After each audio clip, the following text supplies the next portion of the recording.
Can I welcome everyone here this evening to this meeting? I'll ask the Speaker to open the meeting. Thank you. Thank you, Mr. Mayor. First item on your agenda, apologies for absence. Thank you, Mr. Speaker. We have apologies this evening from Councillors Steve Barnes, Kevin Guy, Janice Jones and John Minor. Any from the floor? Councillor Reid. Adrian Meredith and Adrian Lawrence, who may join us subject to traffic. He's stuck in traffic at the moment. Thank you. All right. Declarations of interest in tonight's agenda. I think we all got an interest in it, but... Can I just do my usual one? Thank you. Thank you, Steve. Any other? No. Thank you. Can we move on with the agenda then? Notice of motion. The notice of motion has been put forward by Councillor Andy Burford. And this motion will be seconded by Councillor Sean Davies. Andy.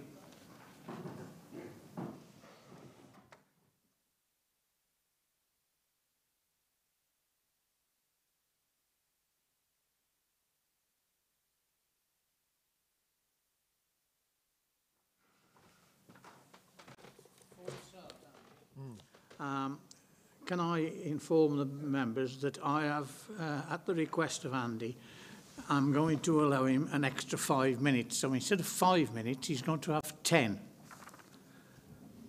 Okay? So you're all clear on that. It's just to give you a chance because there's a little bit beforehand where it explains the rest of it. Right, Andy? Thank you. Thank you very much, Mr. Speaker. So I'll read you the motion first. This council is disappointed by the decision of the Joint Committee of Telford Wrekin and Shropshire Clinical Commissioning Groups on 29th of January 2019 to proceed with recommendations contained in the decision-making business plan. This is the wrong decision for the people of Telford and Wrekin. This council is of the opinion that this decision has not been properly consulted upon and is not in the interests of the health services in Telford and Wrekin. Accordingly, this council should formally report this decision to the Secretary of State and ask for him to review the decision of the Joint Committee in accordance with the powers contained in the Local Authority, Public Health, Health and Wellbeing Boards and Health Scrutiny Regulations 2013. Council is asked to agree to this referral and delegate the submission of the referral to the Managing Director in consultation with the Leader. Okay, well, having had to sit silently through this council's many debates on Future Fit, I'm pleased to now be able to propose this motion and in so doing reflect some of the views and frustrations of the Telford and Wrekin members of the Joint Scrutiny Committee, which I co-chair with Shropshire. The motion is kept deliberately simple and to the point. There were two grounds for referring a decision by the local NHS to the Secretary of State, and these are picked up within the wording of the motion. The first is that the authority is not satisfied that consultation with the authority has been adequate in relation to content or time allowed. And the second is that the authority considers that the proposal would not be in the interests of the health service in the area. I want to explain why on both counts we believe we have a strong case. On the matter of whether consultation with us has been adequate in relation to content or time allowed, Future Fit has made much of how thoroughly they have consulted with the Scrutiny Committee and the local authority. But there is a set of 4 criteria for public consultations called the Gunning Principles, which have legal force. We believe they have failed on all 4 counts. Firstly, consultation must take place when proposals are at a formative stage and the public body concerned must have an open mind.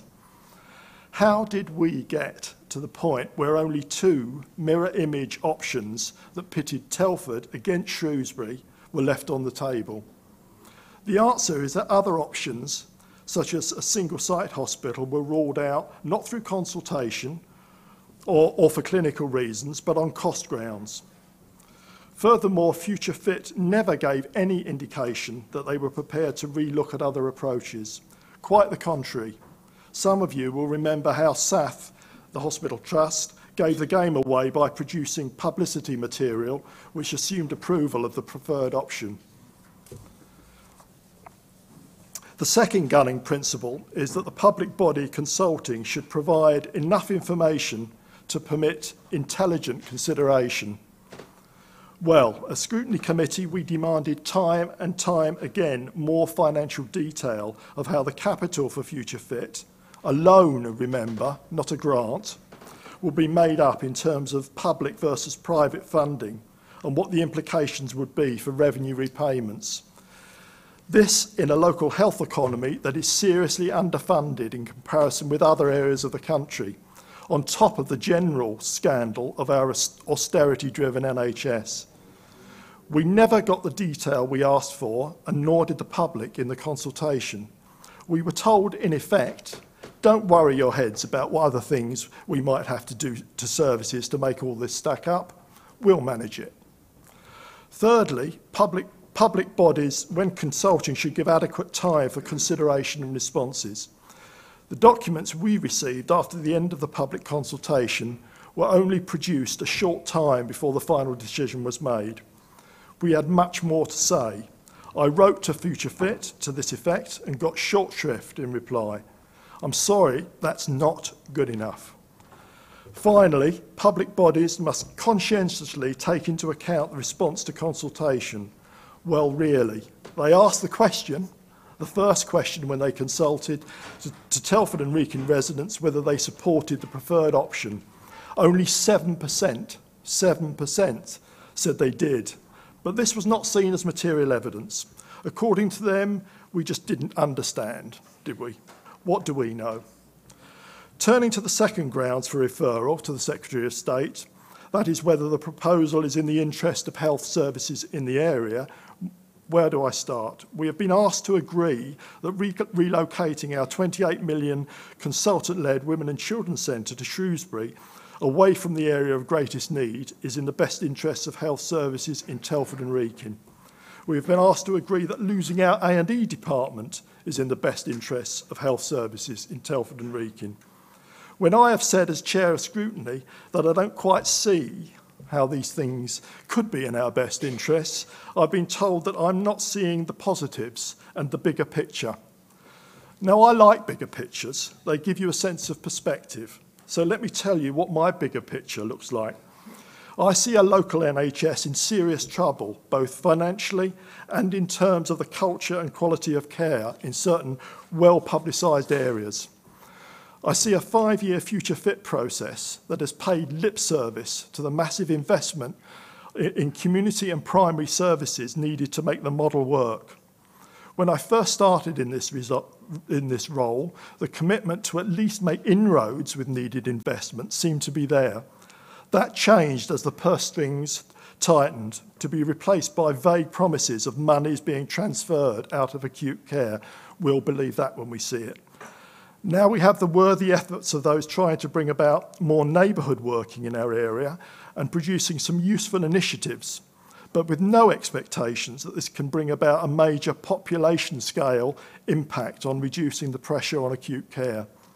Our conversations on scrutiny with local GPs confirms this. If you have any doubts of the scale of measures needed to turn this around, spend some time at A&E and see for yourself. My bigger picture sees a new 10-year plan which places the emphasis on integrated working at local level, and yet I see Future Fit focusing on money for buildings rather than neighbourhood health and adult social care. Finally, my bigger picture also takes in a thin end of the wedge vision of the future. What will you do in the future if you have someone close to you who needs urgent attention? You have your own transport and you don't think it warrants 999, and in any case you're worried about how long the ambulance might take to arrive. Under these circumstances, won't you go to an urgent care centre which has an emergency department next door, just in case that's needed?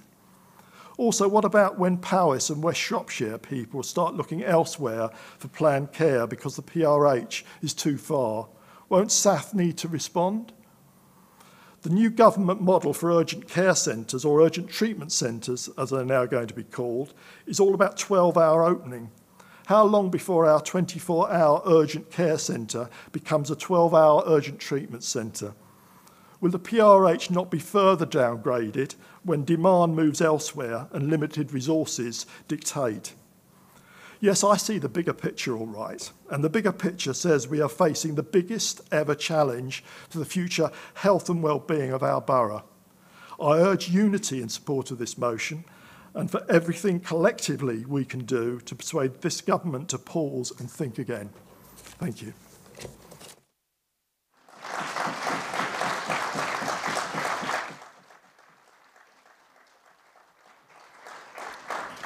Can I call on Councillor Sean Davies to second the motion? 3 minutes.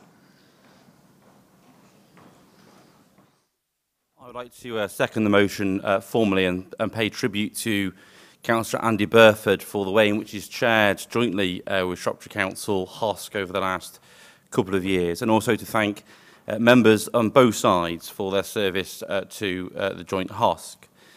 Time and time again, this council has come together to ask the Health Secretary to intervene on this sorry mess. Time and time again, the Health Secretary has ignored those calls.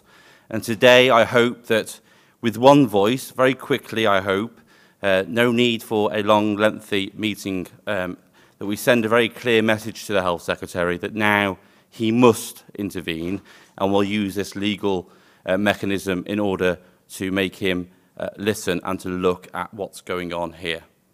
Time and time again, we've highlighted the poor investment in our health services in Telford Wrekin, the poor conditions of our wards and our A&E, the poor recruitment and retention of our NHS workers, and we've done what we can as a community and as a council to support the NHS, both in terms of the hospital accommodation refurbishment, in terms of getting people onto the street to fight off plans to close our A&E overnight.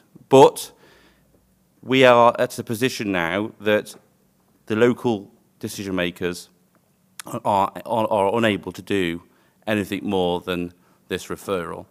And it is now time that the most senior decision maker in the NHS, the Health Secretary, make the decision. In 2015, the then Health Secretary, Jeremy Hunt, came to Telford and accused those who were warning against a closure and a downgrade of our A&E of scaremongering, a word that we have seen time and time again from members of Parliament here in Telford Wrekin. But unfortunately, we have been proven to be right. Our A&E and our consultant-led Women's and Children's Unit is at real threat of downgrade. And I think it's time that we send a very united message to this government that this will not be done in our name. And I have absolutely no joy in saying this, but I know that many people in this room have done all they can to fight these proposals. And if these proposals go through and there are children and residents in this borough, in this county, and in this region who are put at real clinical risk, then it's not done in our name. I second the motion. Davis.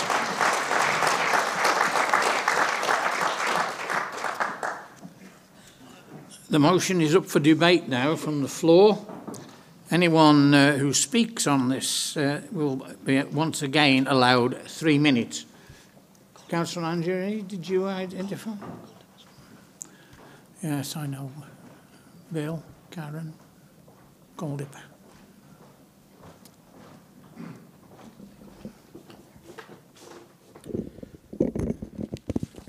Right, thank you very much, Speaker. I wonder if I could ask your indulgence. It might be a small amount longer than 3 minutes.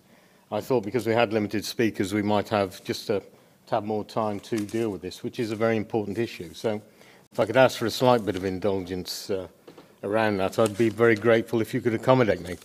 I was very pleased to hear Andy Burford speak at last and hear what he had to say. And I thought it was very measured. I thought it was very reasonable. And I thought it was very important, and I think he laid out the issues very much as they were. And I was also heartened by what he said about collectively working together to deal with this issue as well. The issue around the Women and Children's Unit is quite central, really. I suppose it's a simple argument that you can't get around. 3 or 4 years ago, they spent 28 million putting it in on demonstrable need, and now they're looking at ripping it out. That is ridiculous. You can't defend that sort of action at all. And while I was going through my drawers, if you'll excuse the expression, I did find this copy of the Shropshire Star, which has said the headlines, Children's Centre will stay at PRH. And that was Simon Wright, the chief exec. And I think that puts it into context. And that was April 2017. And it's there in pretty big type. And it probably sums up really my thoughts about this process. And certainly what Andy touched on about the quality and the ability of people in the hospital to actually deal with this sort of thing.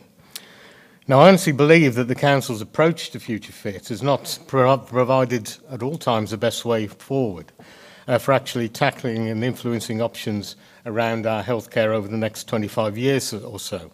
However, I don't particularly want to dwell on this issue, as it does not really serve any particular purpose at the present moment. The motion before us on its own, I don't think goes far enough in providing robust reasons to ensure that the Secretary of State will review Future Fit decision. The motion will not in itself provide either a robust case or the impetus to make sure that we will get it in front of the Secretary of State, let alone getting the right result from such a high-level review. Consequently, Sean, I would like to propose and urge that we all combine to work fully, completely and totally together on this issue. We have to, on behalf of our community and beyond. We need to unite to show our utter contempt of the way that we've been collectively treated by Future Fit. To this end, I would further urge that we seek to take advantage of the great experience and knowledge of the issues not only surrounding Future Fit, but also the configuration of hospital services necessary to deliver our health requirements.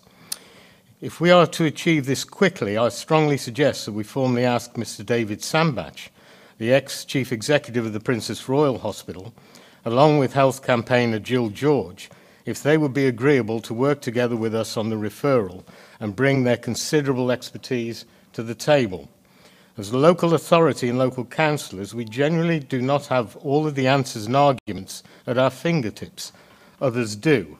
And if they are willing, and I hope that they are, we could together provide a substantial force to genuinely challenge Future Fit's awful proposals.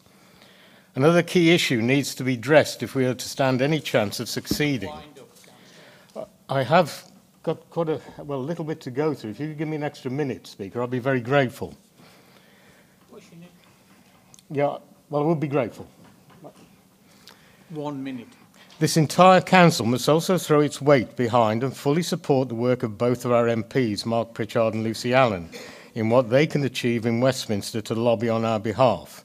This council is only firing on one cylinder without them, and it needs to step up to the plate to see what can really be achieved together. Genuine joint working is central to our future success, and let's face it, now like never before, we have so much at stake. To do both of these things and to do them very quickly will be critical to our success. But Sean, it must be done very quickly and it requires a decision right away.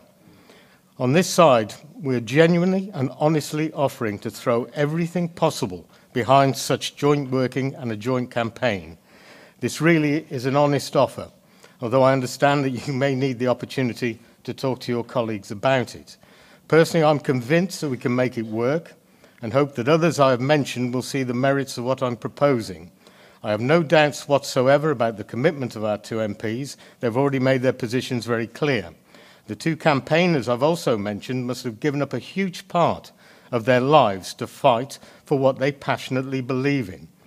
If this council continues with the fractured campaign, it will fail. We should and must work hand in glove with everybody. Let's face it, all of our views on a referral to the Secretary of State actually coincide at this time. However, the decision to join this up, Sean, lies with you.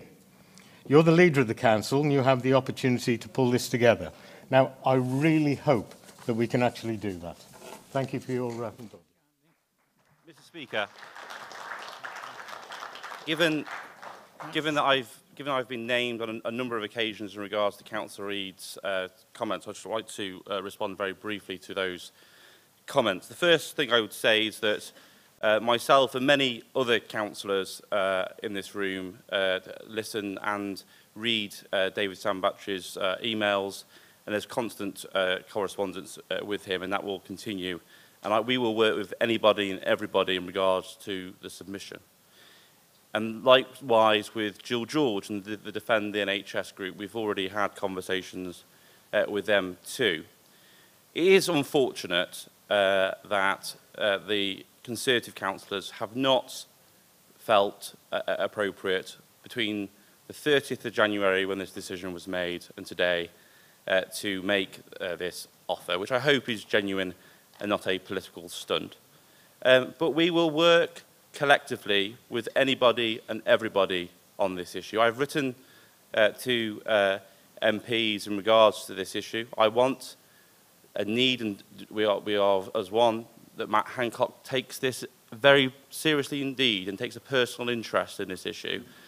Councillor Reid is wrong to suggest that the motion doesn't go further enough. It's an automatic process that this will go to the Health Secretary as per the regulations as outlined. But we as a council have been leading the way at a time when there's been a real void of campaigning. And if we can all get together to make the Health Secretary make the right decision and to get behind the Health Secretary's words in 2015, then so be it. So Andrew, as always, my door is always open. Please do drop in sometime.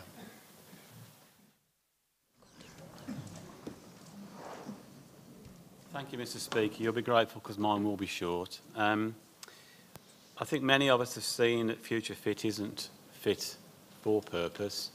How can you clinically prove, on just one example alone, that you can have a women's and children's unit at the PRH and then decide it should go back to Shrewsbury? It doesn't give you confidence in those people that are making the decisions. I think tonight, it is absolutely vital that tonight that we put politics and approaches that we've had in the past aside. And I fully agree with both the leaders that we should have a determined approach, a single approach coming from us. We may have arguments behind closed doors. We may even decide to strangle each other on occasions, but only to a point where we can come up with a unified approach that's completely in the best interests of the people of this borough. To that end, our political group, goes without saying, we completely agree with what both of the group leaders have said, that we would join in any discussions and talks, and we should open this up as practically as possible to as many as we can, particularly those, and I'm indebted to the emails I've had from Jill George and David Sandbatch, to come up with the expertise and the knowledge so we have the facts and not just the emotions that go with this. So we have the facts to our fingertips in detail where we can challenge the decision-making processes and the decisions themselves. It does concern me that funds come at a major issue with this. I mean, one of the other practical points that come out is that when these money has been spent on these hospitals, we'll still end up with 110 less beds than what we started with. Even that's another fact which makes you think, well, hang on, is that right? Can that be a sensible decision to be made on behalf of everybody, both in Shropshire and Telford and Wrekin? It can't be. So this motion gets my full support, and not just tonight.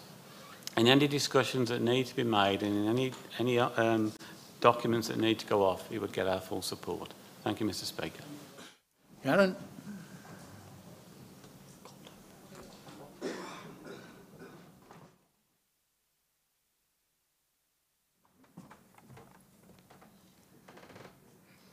I fully support the motion. However, I'm extremely annoyed that in Britain in the 21st century, that a town with a population in excess of 170,000 people has to keep fighting to retain its national health services.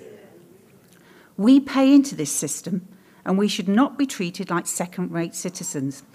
Telford is often seen as the poor relation of Shropshire, and the real fear is that this could cost us lives. We are already disadvantaged in England. We don't receive free prescriptions, unlike the rest of the United Kingdom, and now we're being expected to accept that the A&E services need to be in Shrewsbury, which will provide easier access to the services for residents in Shropshire and also from Mid Wales.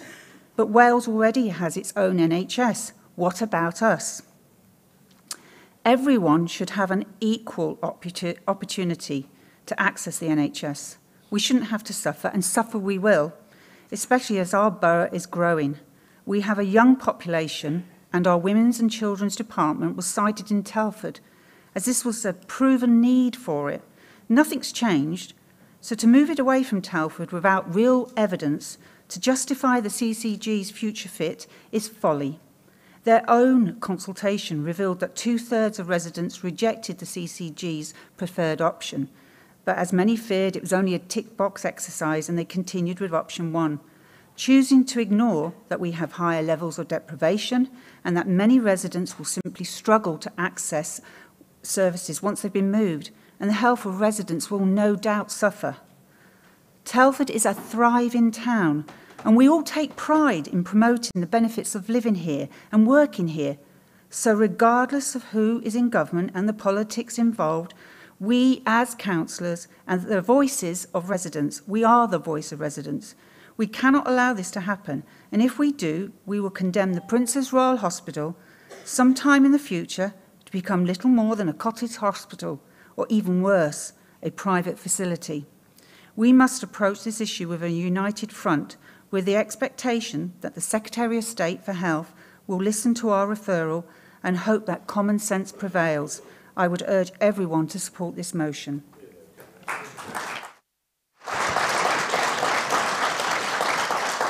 Councillor Sahoter.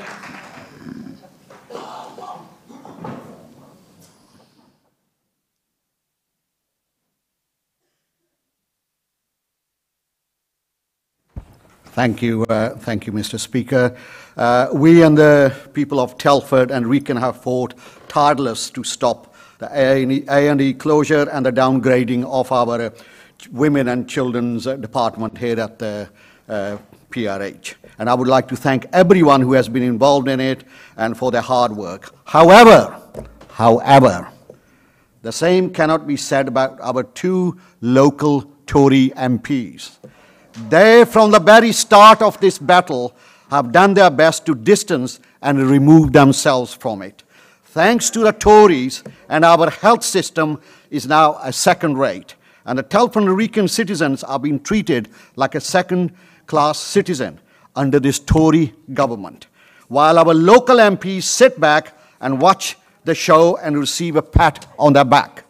They pretend to their constituents that they care about the local issues and the local communities.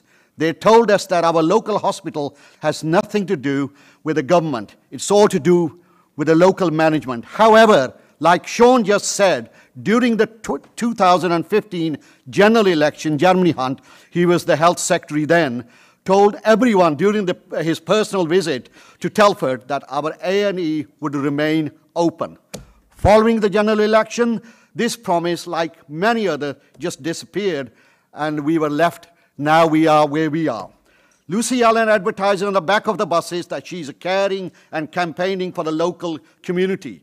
But all she cares about is the Tory party and its half-baked policies of austerity and how to keep this dying government propped up. They keep voting with the government to cut our council grants. Every time there is a difficult issue, both our local MPs bury their heads in the sand and blindly follow their party line. Telford Wrekin MP said today that he had a meeting with the health secretary and to review the decision. Well, hooray, well done. Where the hell has he been for the last 4 years? In Albania? If this decision had been the other way around and we had ended up with A&E and the Women and Children here in Telford, and I can tell you now that the Shrewsbury MP would have withdrawn his support for his government, but not our MPs. Oh no, Mr. Speaker. Our MP will simply roll over at their master's will. Lucy Allen and Mark Pritchard lack any backbone. this really and it truly is a kick in the teeth of Telford and Wrekin, and we are now left to pick up the pieces. They should both take up the responsibility for this failure and hang their heads in shame. I support this motion. Thank you.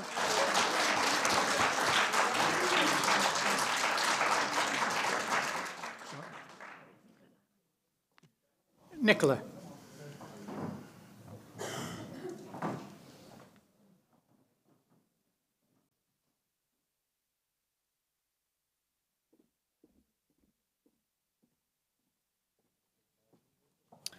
Thank you, Mr. Speaker.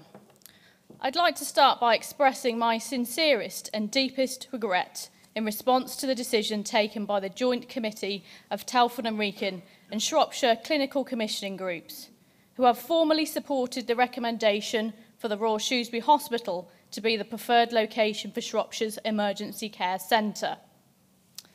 In response to the public consultation, Future Fit received a significant number of responses, and whilst this vote was never intended nor positioned to be a referendum, it confirmed the level of public feeling and identified many legitimate concerns. I believe there is substantial evidence to support why this decision to support option 1 within the decision-making business plan would not be in the interests of the health service in our area. And I have also, along with other members, personally written to the Health Secretary, Matt Hancock, requesting his intervention to review the decision taken by the joint CCGs. A local authority may report to the Secretary of State in writing where the authority is not satisfied with the adequacy of content or time allowed for consultation with itself, it is not satisfied that the reasons for not carrying out consultation are adequate, or that it considers that the proposal would not be in the interests of the health service in its area. In terms of the process, the Secretary of State for Health receives the referral, which is the option to pass this to the independent reconfiguration panel, which is then appointed to review each case and advise the Secretary of State to consider the referral against a very specific criteria, as outlined. It is therefore imperative that our referral is robust, strongly evidence-based, and specifically outlines the reasons for referral to ensure that we succeed in securing a formal review of this decision.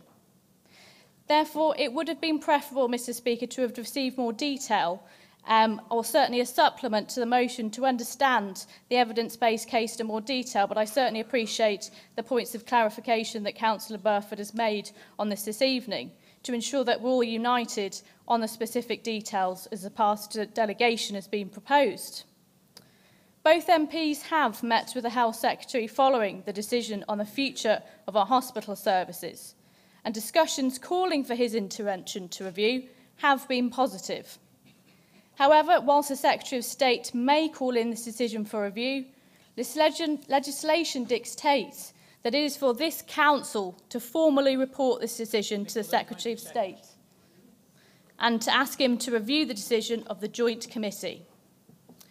Despite the significant concerns for many within our community, it has been truly inspiring to see how many people within our community have come together, united against these proposals, as we are far stronger together than we are apart.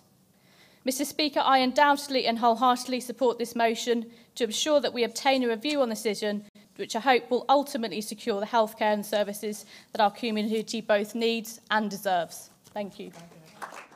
What have you got now?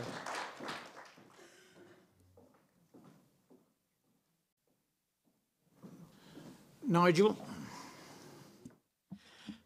Yes, thank you, Mr. Speaker. It's nice to see that the hand of collective campaigning seems to have been missed by some members opposite. As the Future Fit process rumbled on, the smell of inevitability became ever stronger. The reasons for this motion were very eloquently put, and I support it, although some of the overtly political comments I do not support.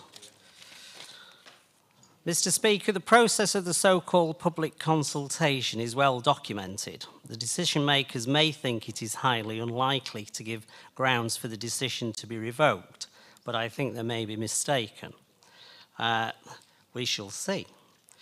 There are clearer, legitimate reasons to call the decision into question. For example, the impact on neighbouring hospitals. A recent Freedom of Information request received only a few weeks ago shows that the attendance figures for the A&E at both hospitals was Shrewsbury 45.1%, PRH 54.9%. This equates to around 10,000 more people attending Telford A&E than Shrewsbury's. Of great concern is that the Future Fit financial figures are actually based on a 50-50 split. Perhaps the Finance Officer could explain why. Due to geographical location, population demographics and transport links, it is inevitable that a significant number of patients will go to Wolverhampton and Stoke A&E instead of Shrewsbury if the PRH A&E was to close. This will result in significant extra pressures on out-of-county hospitals, which have their own pressures to contend with. This is one prime example, and there are more, that will give grounds for a rethink. As usual, the devil's in the detail, and several good reasons will ensure that the Secretary of State intervenes. To ensure this happens, a united front is required. While it may be politically beneficial, especially at election time, to criticise the government of the day and the MPs, it is important to remember that it is the NHS that's making the decision. Yes, option one is wrong. The decision has been taken on false information. I've just given you an example, and there are more. It's essential that all groups focus on getting the decision revoked, not just arguing amongst themselves. I therefore support the motion. Councillor Julie Reynolds.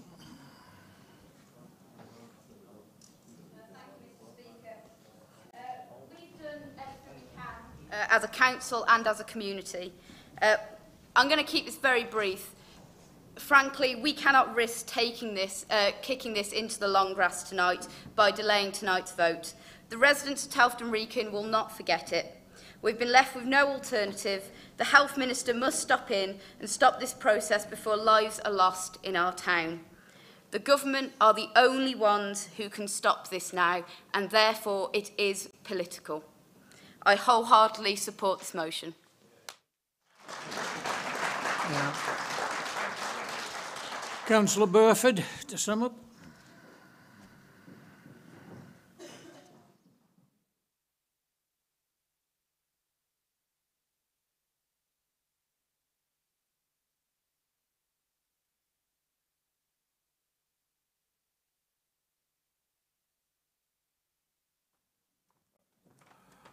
I will be very, very brief, Mr. Speaker.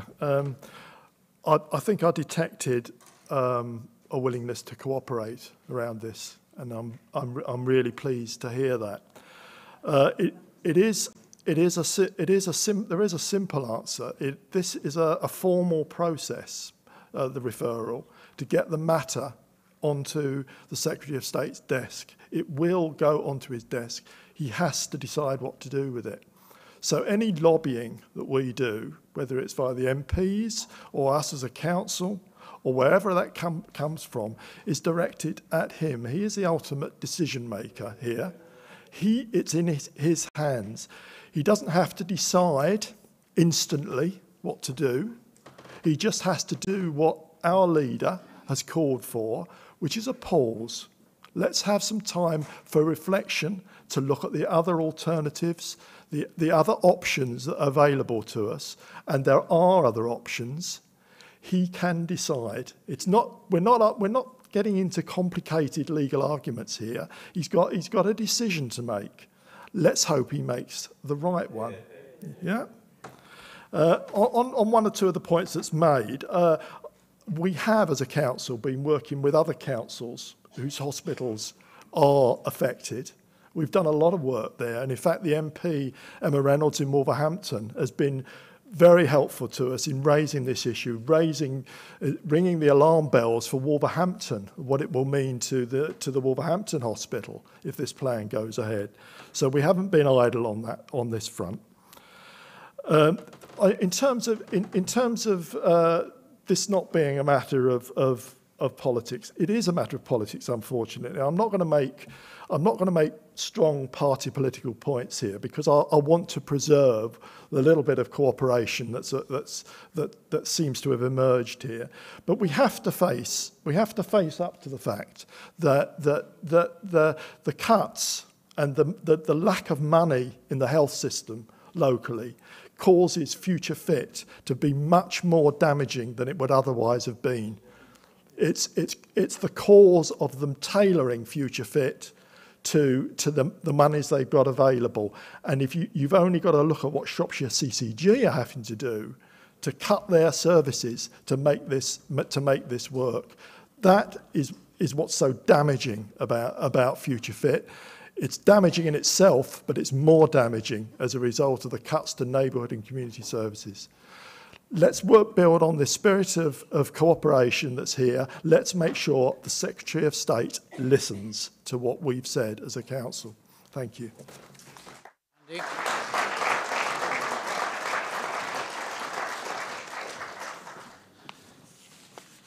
Well, members, that completes the discussion on the motion that's put to you. I'm therefore proposing now to take a vote. All those in favour of the motion, please show.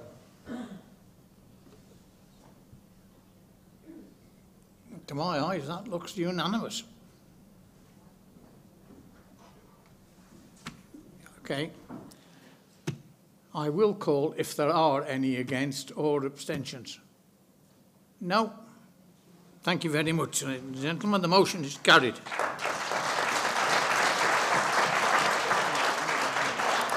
Can I therefore thank you for your attendance and declare the meeting over.